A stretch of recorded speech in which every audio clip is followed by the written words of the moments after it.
जय हिंद दोस्तों, स्वागत है आपको अपने चैनल जीके विथ रविशैल में।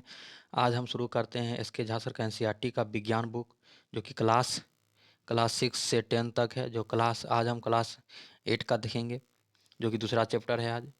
जो कि चैप्टर का नाम है सूक्ष्म जीव, मित्र और शत्रु। सूक्ष्म जीव, मित्र और शत्रु। तो क्वेश्चन के साथ हम लोग डिस्कशन भी देखेंगे। तो आज का पहला क्वेश्चन है कि निम्नलिखित में से कौन सा जीव केवल परपोषी कोशिका के ही भीतर जनन करता है। निम्नलिखित में से कौन सा जीव केवल परपोषी कोशिका के ही भीतर जनन करता है। इसका सही आंसर है बी, यानी विषाणु। कौन करता है? विषाणु। इसका डिस्कशन देखते हैं। डिस्कशन है कि विषाणु केवल परपोषी कोशिका के ही भीतर जनन करता है। आगे की परपोषी पोषण वह है जिसमें जीव अपने भोज्य पदार्थ का स्वयं निर्माण ना कर इसे दूसरे जीवों से प्राप्त करते हैं।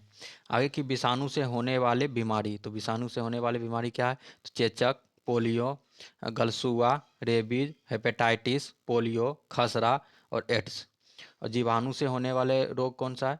तो हैजा, डिप्थीरिया, टिटेनस, निमोनिया, टाइफाइड। और है कवक से होने वाले रोग, जैसे गंजापन, एथलीट फुट, खाज, दाद, etc। दूसरा क्वेश्चन हम लोग देखते हैं कि ऐसा मानव रोग जो विषाणु के कारण उत्पन्न होता है। ऐसा मानव रोग जो विषाणु के कारण उत्पन्न होता है। तो इसका सही आंसर है बी, इन्फ्लुएंजा। इन्फ्लुएंजा जो है विषाणु के कारण उत्पन्न होने वाला रोग है। ये जो है टाइफाइड जो है जीवाणु के कारण होने वाला रोग है। हैजा जो है जीवाणु के कारण होने वाला रोग है। और पेचिस जो है यह जो है प्रोटोजोआ से होने वाले रोग है। इसका डिस्कशन देखते हैं। डिस्कशन है कि इन्फ्लुएंजा वायरस जो है H1N1 या स्वाइन फ्लू विषाणु के कारण फैलता है। इससे पीड़ित व्यक्ति में वैसे ही लक्षण होते हैं जैसे कि एक सामान्य जुकाम से पीड़ित व्यक्ति में पाए जाते हैं। आगे की विषाणु की खोज जो है इवानोवस्की ने की थी। आगे के विषाणु मुख्य रूप से नाभिकीय अम्ल और प्रोटीन से बने होते हैं। नाभिकीय अम्ल और प्रोटीन से बने होते हैं। आगे है कि विषाणुओं का अध्ययन वायरोलॉजी कहलाता है। विषाणुओं का अध्ययन वायरोलॉजी कहलाता है। आगे की जीवाणु की खोज जो है एंटोनी वॉन लुवेनहॉक ने की थी। आगे है कि जीवाणु विज्ञान का जनक जो है लुईस पाश्चर को माना जाता है। जीवाणु विज्ञान का जनक लुईस पाश्चर को माना जाता है। आगे है कि लुईस पाश्चर ने चेचक के टीके की खोज की थी। लुईस पाश्चर ने चेचक के टीके की खोज की थी।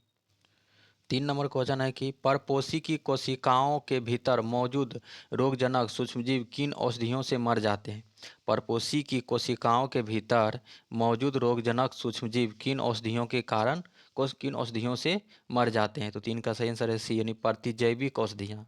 कौन से औषधियाँ? प्रतिजैविक औषधियाँ से मर जाते हैं। 3 का डिस्कशन देखते हैं कि आम उपयोग में प्रतिजैविक या एंटीबायोटिक एक पदार्थ या यौगिक है जो जीवाणुओं को मारता है या उसके विकास को भी रोकता है। आगे है कि प्रतिजैविक रोगाणुरोधी यौगिक का व्यापक समूह होता है जिसका उपयोग सूक्ष्मदर्शी से देखने जाने वाले जीवाणुओं के कारण हुए संक्रमण का इलाज के लिए होता है। कि वह जीव जिसके शरीर से किसी परजीवी जीव का आश्रय तथा पोषण मिलता है उसे परपोषी कहते हैं। आगे की पहले प्राकृतिक प्रतिजैविक पेनिसिलिन की खोज जो है 1928 ईस्वी में अलेक्जेंडर फ्लेमिंग ने की थी। पहले प्राकृतिक प्रतिजैविक पेनिसिलिन की खोज जो है 1928 में अलेक्जेंडर फ्लेमिंग ने की थी। आगे 4 नंबर क्वेश्चन है कि लाइकेनों के भीतर सहजीवी संबंध बनाने वाले दो सूक्ष्मजीव कौन से होते हैं। लाइकेनों के भीतर सहजीवी संबंध बनाने वाले दो सूक्ष्मजीव कौन से होते हैं। 4 का सही आंसर है डी, यानी शैवाल और फफूंद। शैवाल और फफूंद। 4 नंबर डिस्कशन है कि सहजीवी एक अच्छा उदाहरण लाइकेन है। सहजीवी का एक अच्छा उदाहरण लाइकेन है जिसमें शैवाल तथा कवक यानी फफूंद के बीच पारस्परिक सहजीवन है। आगे की लाइकेन नीलहरित शैवाल और कवक के तंतुओं के बीच एक मिश्रित सहजीवी संबंध है। आगे है कि कुछ लाइकेन कवक शैवाल के साथ साइनोबैक्टीरिया के सहजीवी संबंध है। कुछ लाइकेन जो है कवक शैवाल के साथ साइनोबैक्टीरिया के सहजीवी संबंध है। आगे की शैवाल भोजन का स्रोत है क्योंकि यह भोजन को संश्लेषित करता है और कवक शैवाल के लिए पानी तथा खनिज को अवशोषित करता है। आगे देखते हैं। 5 नंबर क्वेश्चन है कि ब्रेड बनाने के दौरान उत्पन्न होने वाली गैस कौन सी है। ब्रेड बनाने के दौरान उत्पन्न होने वाली गैस कौन सी है। इसका सही आंसर है बी, यानी कार्बन डाइऑक्साइड। कौन सी गैस? Carbon dioxide. ऑक्साइड। 5 का डिस्कशन है कि डबल रोटी बनाने के दौरान कार्बन डाइऑक्साइड गैस उत्पन्न होती है।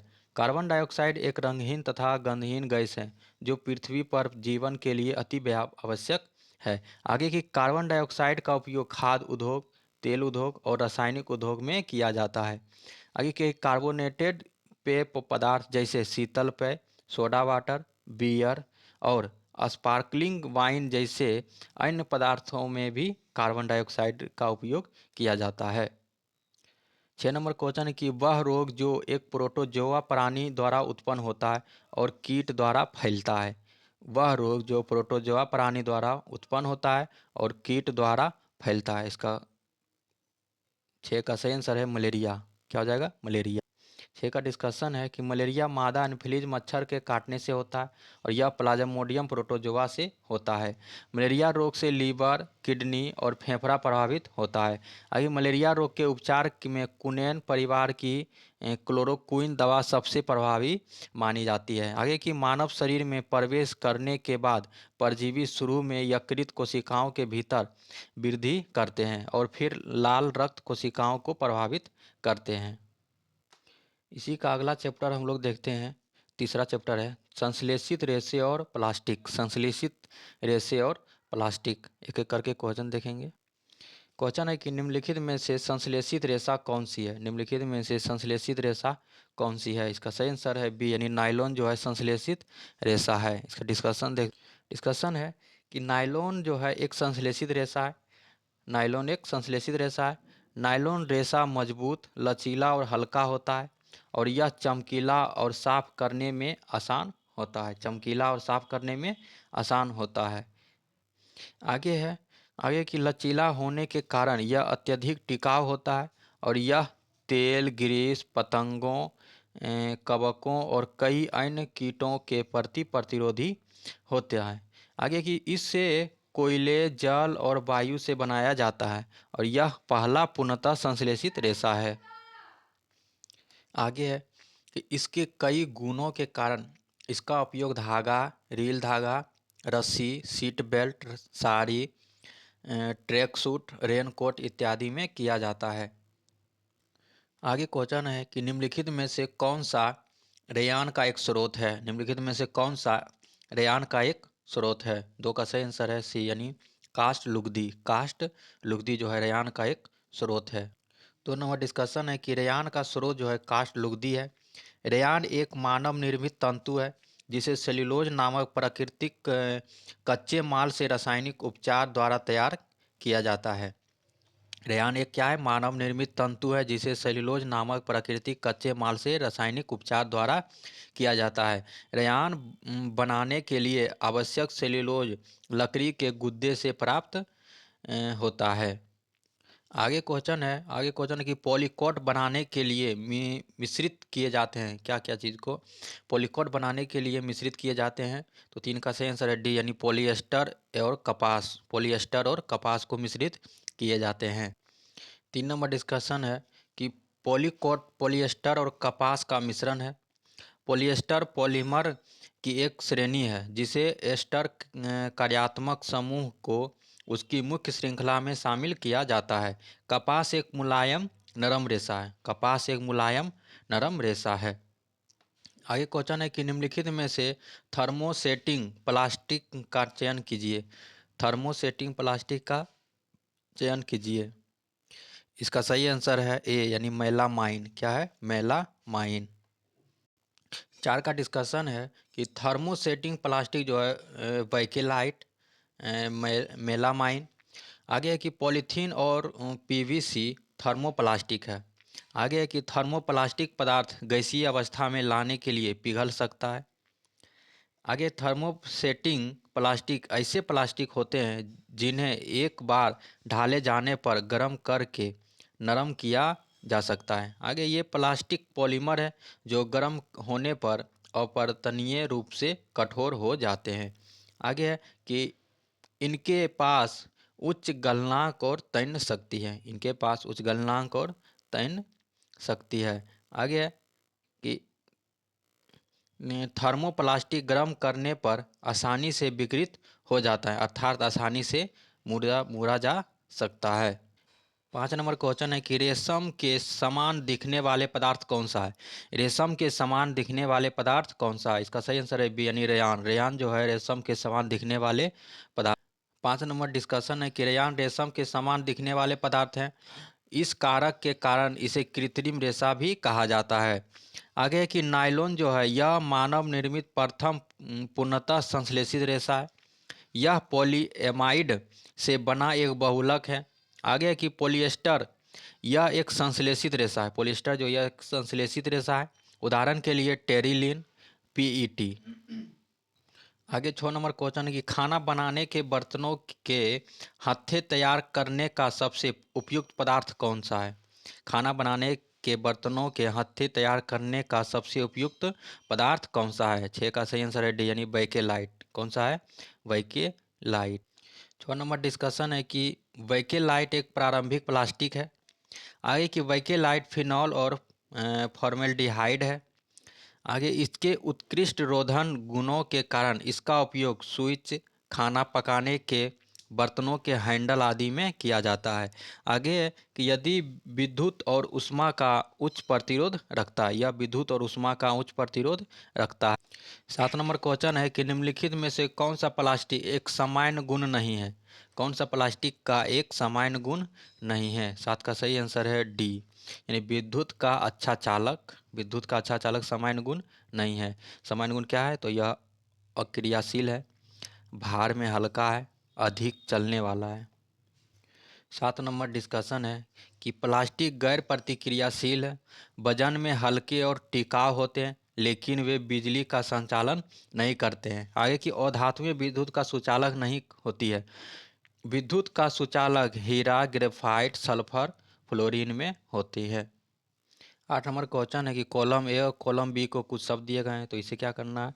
तो निम्नलिखित में से कॉलम ए और कॉलम बी के शब्दों के सही मिलान को प्रदर्शित करता है। तो 8 का सही आंसर हो जाएगा बी यानी 1 का 3 यानी नायलॉन जो है रेसे होता है। दूसरा है पीवीसी। पीवीसी जो है थर्मोप्लास्टिक होता है। बैकेलाइट जो है थर्मोसेटिंग प्लास्टिक होता है। इसका डिस्कशन है कि नायलॉन जो है रेसे होता है, पीवीसी यानी थर्मोप्लास्टिक होता है, बैकेलाइट जो है थर्मोसेटिंग प्लास्टिक होता है। बैकेलाइट जो है बैकेलाइट फिनॉल और फॉर्मल डिहाइड है। बैकेलाइट जो है फिनॉल और फॉर्मल डिहाइड है। नायलॉन जो है नायलॉन लचीला होने के कारण यह अत्यधिक टिकाऊ होता है। यह तेल, कवक, ग्रीस, कई अन्य कीटों के प्रति प्रतिरोध करता है। आगे की सामग्री गर्म होने पर प्रकृति में बहुत कठोर और अपरिवर्तनीय हो जाती है। आगे पीवीसी दुनिया में सबसे व्यापक रूप से इस्तेमाल किए जाने वाले पॉलीमर में से एक है। कौन सा? पीवीसी। आगे क्वेश्चन है कि निम्नलिखित में से कौन सा संश्लेषित पदार्थों का समूह है? निम्नलिखित में से कौन सा संश्लेषित पदार्थों का समूह है? 9 का सही आंसर है सी यानी पीवीसी, पॉलीथीन और बेकेलाइट जो है संश्लेषित पदार्थों का समूह है। 9 नंबर डिस्कशन है कि वे पदार्थ जो मानव द्वारा निर्मित किए जाते हैं उसे संश्लेषित पदार्थ कहते हैं। वे पदार्थ जो मानव द्वारा निर्मित किए जाते हैं उसे संश्लेषित पदार्थ कहते हैं। संश्लेषित पदार्थ क्या क्या है? तो पीवीसी, पॉलीथीन, बैकेलाइट है। पॉलीथीन जो है यह एक टिकाऊ और सबसे अधिक उत्पादित प्लास्टिक में से एक है। आगे है कि जमे हुए खाद्य बैग, बोतलें, अनाज, लाइनर, दही कंटेनर इत्यादि का उपयोग किया जाता है। इत्यादि में उपयोग किया जाता है। आगे 10 नंबर क्वेश्चन है कि पदार्थ जो सामान्यतः रसोई घर में काम में आने वाले जार बनाने के काम आता है। पदार्थ जो सामान्यतः रसोई घर में काम आने वाले जार बनाने के काम आता है। 10 का सही आंसर हो जाएगा डी यानी पीईटी। पीईटी पेट। इसका डिस्कशन है कि पदार्थ जो सामान्यतः रसोई घर में काम आने वाले जार बनाने में काम आता है वह क्या है? पेट है। पीईटी का अर्थ होता है कि पॉलीएथिलीन टेरे टेरेफथलेट। इसका उपयोग किचन कंटेनर बनाने में किया जाता है क्योंकि पीईटी बहुत हल्का, टिकाऊ और मजबूत होता है। अगला चैप्टर हम लोग अगले वीडियो में देखेंगे। धन्यवाद।